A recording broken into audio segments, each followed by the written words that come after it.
Merhaba untuk pecinta serial Turki Jalim Istanbul, balik lagi di channel Up Channel. Berikut ini lanjutan dari serial Turki kesayangan Jalim Istanbul, Tamam Arkadaşlar. Untuk kalian yang baru bergabung di channel ini, jangan lupa subscribe dan jangan lupa klik tombol lonceng. Selamat menonton semuanya. Di scene ini, Damla, Nedim, Cemre, dan Zivan sampai. Zivan ingin menunggu di luar, namun Nedim menyuruhnya ikut dan masuk. Damla berkata, "Iya Nedimku, supirmu bisa ikut untuk membawa paket belanjaan." Zivan menjawab, "Aku tidak akan membawakan barangmu. Aku tahu orang miskin dilarang masuk." Cemre tersenyum dan berdehem, lalu Zivan masuk dengan Damla. Cemre bertanya pada Nedim kenapa dirinya memperkerjakan Zivan. Nedim menjawab, "Apa kamu tidak nyaman?" Cemre berkata, "Dia adalah adikku, aku hanya terkejut."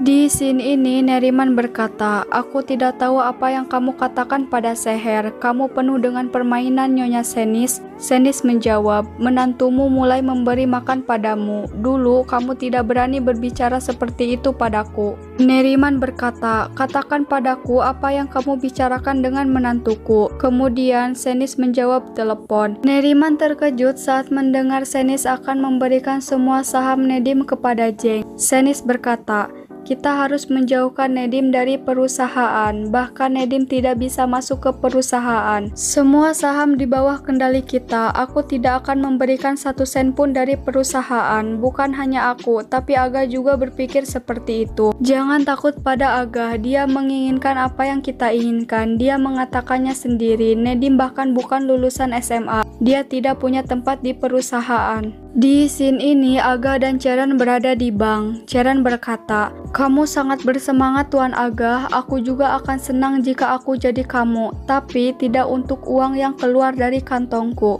Percayalah apa yang akan kuberitahukan padamu bernilai uang yang kamu berikan padaku." Lalu Ceren terkejut saat melihat uang di dalam koper. Ceren berkata, "Ini semua milikku. Tapi bukan uang ini yang aku inginkan. Uang sebanyak ini tidak muat dalam tas." Orang bank berkata, "Uang tunai ada di dalam tas, sisanya akan ditransfer pada wanita ini." Ceren menjawab, "Tunggu apa lagi? Ayo transfer." Aga menyuruh orang bank pergi. Kemudian Aga mengeluarkan kertas dan menyuruh Ceren untuk tanda tangani. Ceren berkata, "Saat kamu memberi cek, kamu tidak memberitahu bahwa ada sesuatu yang harus aku tanda tangani." Aga menjawab, "Jika tidak ada tanda tangan, tidak ada uang. Apa yang terjadi? Apa kamu terkejut karena aku tidak mempercayai kata-katamu?" Ceren berkata, "Setelah apa yang akan kuberitahu padamu." Aga menjawab, "Bukan kata-katamu, tapi uang ini tidak sebanding dengan 1 sen pun di mataku. Kamu akan membuat keberuntungan ini. Aku tidak berbohong. Aku akan menyingkirkanmu selamanya. Kamu akan bercerai. Kamu menghapus nama keluarga dan hak asuh anak diberikan pada ayahnya." Jeng bertanya, "Nyonya Seher, apa kamu baik-baik saja?"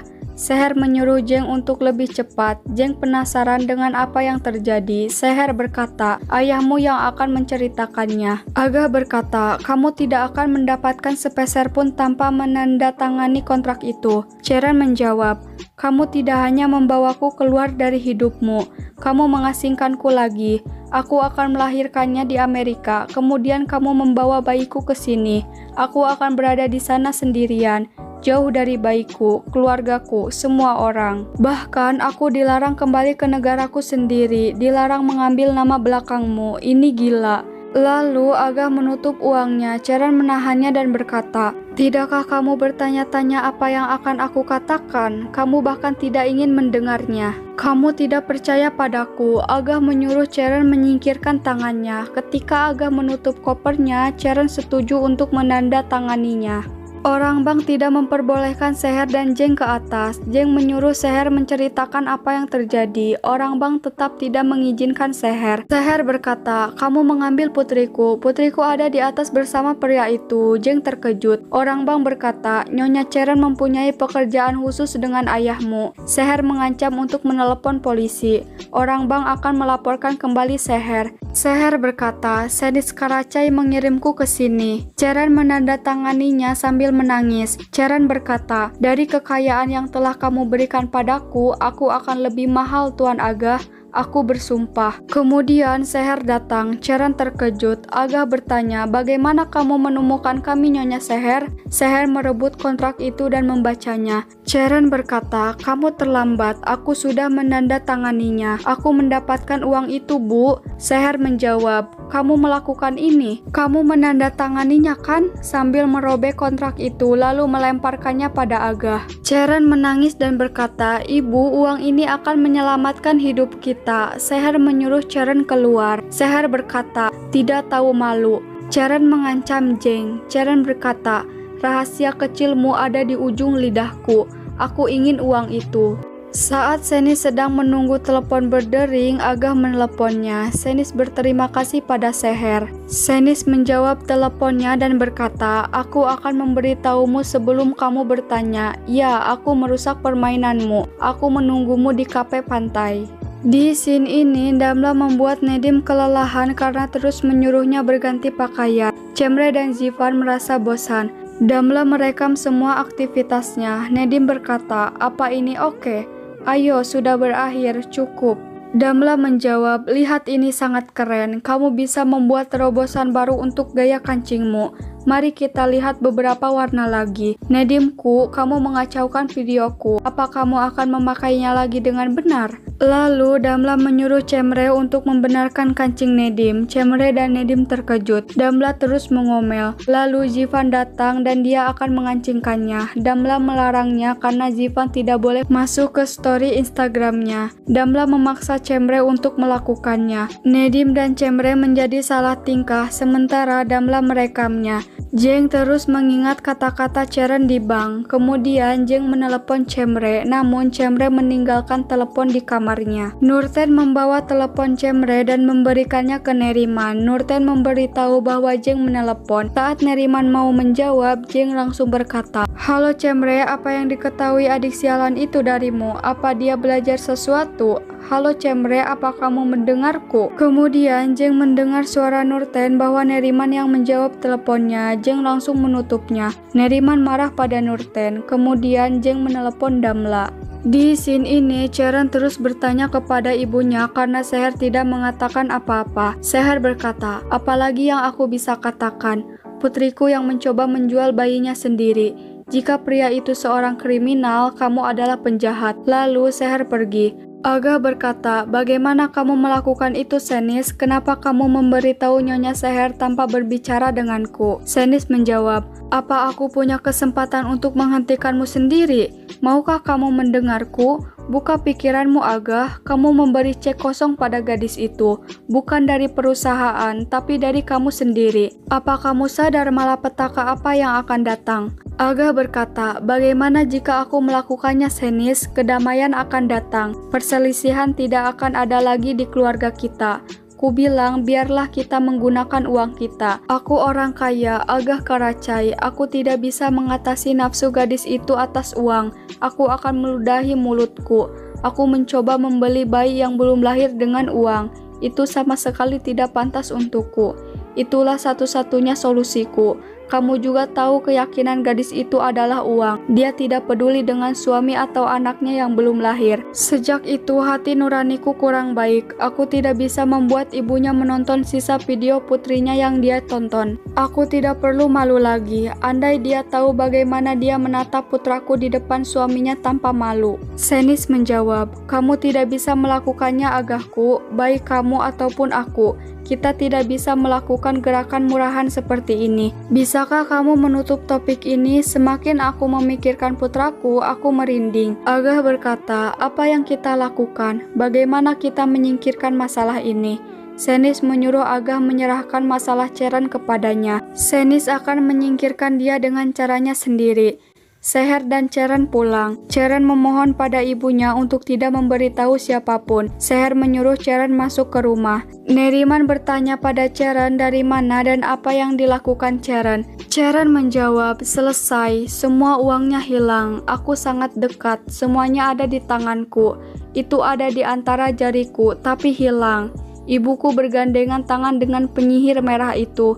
uangku hilang. Seher menelepon Senis untuk memberitahu apa yang terjadi. Senis menjawab bahwa dia sudah mengetahuinya. Seher meminta Senis untuk tidak mengatakan pada Nedim dan siapapun. Agah bertanya siapa yang menelepon Senis sehingga membuatnya tersenyum. Senis beralasan bahwa ini dari Yayasan Amal. Lalu Agah mengajak Senis pergi. Senis berkata, ada satu hal lagi Agah. Senis menyuruh Agah menceritakan semuanya pada Nedim sebelum Ceren bercerita, karena Ceren bisa saja melebihkan perkataannya pada Nedim terhadap Agah. Neriman marah kepada Ceren apa yang telah dilakukan Ceren. Ceren berkata, sudah kubilang aku akan menjadi jutawan dolar. Neriman menjawab, dolar, uang itu akan membakarmu. Uang itu tidak sebanding dengan kekayaan suamimu. Ceren berkata, jika ibuku tidak datang, aku akan mendapatkan uang itu. Neriman menjawab, setelah uang itu kamu akan dilemparkan ke Tuan Jeng. Tidak ada penjarahan seperti itu Nyonya Ceren, tanganmu ada di uangmu, matamu tertuju pada bajingan itu. Ceren berkata, pria yang kamu sebut bajingan itu adalah ayah dari bayiku. Neriman menjawab, ayah anakmu adalah suamimu. Ceren berkata, nenek bagaimana menurutmu? Tidakkah Nedim akan meledakkan bom itu pada akhirnya? Nedim punya masalah dengan Jeng. Nedim punya rencananya sendiri. Aku tidak tahu rencana itu. Biarkan aku duduk di sudut dan berada di bawah belas kasihan Nedim. Apa kamu masih belum mengerti? Ketika Nedim meledakkan bom, Jeng tidak akan punya sepeser pun uang. Sampai kita mengisi kantung uang, tapi kami tidak dapat mengisinya. Saat itulah kebohongan kita keluar, nenek. Di scene ini, Jeng mendatangi lokasi Damla. Saat ingin menelepon Damla, Jeng melihat notifikasi story Damla. Ternyata story itu video Cemre memasangkan kancing Nedim. Cemre ingin segera pulang, namun Damla meminta sedikit waktu. Damla masih memilih-milih sepatu. Damla menyuruh Zivan untuk berlutut di hadapannya. Nedim mengisyaratkan Cemre untuk melihat Zivan dan Damla. Lalu Zivan memasangkan high heels pada kaki Damla. Nedim berkata, sesuatu sedang terjadi di sana. Cemre menjawab, ya, sesuatu sedang terjadi. Cantik, tapi sulit. Nedim berkata, aku sudah melihat yang lebih sulit. Cemre menjawab, benarkah? Tapi aku sudah salah melihatnya. Lalu Cemre pergi. Cemre dan Nedim terkejut melihat Jeng di hadapan mereka. Cemre langsung masuk ke mobil Jeng. Damla menghampiri Nedim untuk membayar tagihannya. Damla dan Zivan merasa sesuatu telah terjadi. Lalu Zivan mencari Cemre. Di scene ini Neriman terus berbicara bahwa Nedim adalah kesempatan untuk Ceren. Neriman berkata, aku memberitahumu bahwa Jeng tidak memiliki masa depan. Ceren menyuruh Neriman keluar. Neriman tidak mau dan berkata, awalnya kamu berencana mendapatkan uang sekaligus Jeng. Terlalu banyak yang kamu pikirkan dan jangan terlalu bangga pada hatimu. Ceren terus menyuruh Neriman keluar. Neriman berkata, katakan padaku ketika kamu melihat Jeng di bank apa yang kamu katakan. Dia menelepon kakakmu. Aku menjawabnya dan tidak bersuara. Apa yang kamu katakan dan menakuti pria itu? Ceren menjawab, tidak ada yang aku katakan. Aku membuatnya bosan. Aku ingin dia takut. Aku ingin dia melarikan diri. Aku tidak mengatakan apa-apa. Neriman berkata, kamu tidak mengatakan itu kan? Kamu membakar dirimu sendiri. Kamu akan terbakar dan kehilangan segalanya. Oke teman-teman, sampai sini saja kelanjutan dari serial Turki Jalim Istanbul. Jangan lupa untuk subscribe dan klik tombol lonceng supaya tidak ketinggalan notifikasi dan video lanjutan terbaru. Kalau kalian suka videonya, silahkan like video ini. Sampai ketemu di video-video selanjutnya. Host Cakal Hadi, bye-bye.